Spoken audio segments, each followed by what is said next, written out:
Bonjour à tous, j'espère que vous allez bien. Aujourd'hui on se retrouve pour une nouvelle vidéo. Au programme, la mise en place du Razer Core X Chroma sur Mac.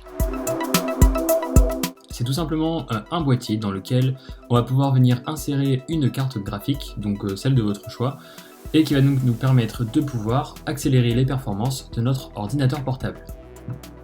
Pour ma part, j'ai donc opté pour cette carte graphique, une RX 580 de chez AMD, produite par MSI. Elle est vraiment très adaptée pour tout ce qui va être gaming, montage vidéo, rendu 3D, etc. Son installation est très simple, vous avez simplement à clipser la carte graphique à l'intérieur du boîtier et de visser afin de stabiliser et qu'elle ne bouge pas pendant son utilisation.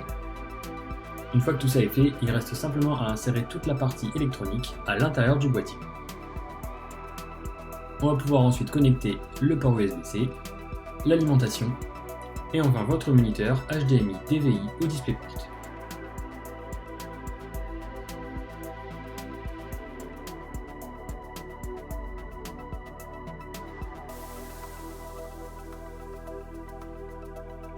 En observant la partie supérieure de votre écran, vous remarquerez une icône qui va apparaître lors du branchement de la carte, l'icône du GPU.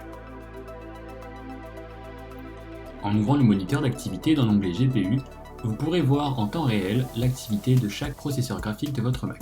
Vous aurez le processeur Intel et votre carte graphique externe, dans mon cas l'AMD Radeon RX 580.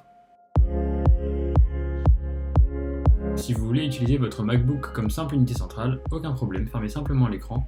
La carte graphique va alors s'occuper du reste et utiliser le moniteur comme écran principal.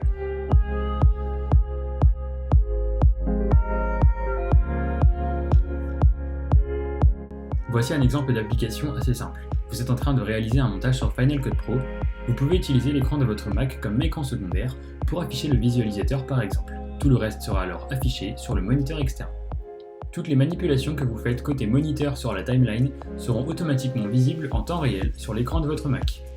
Une dernière chose pour bénéficier de toute la puissance de calcul de votre carte graphique, sélectionnez-la pour les rendus dans les réglages de Final Cut Pro, elle sera alors utilisée à la place du processeur graphique interne du Mac.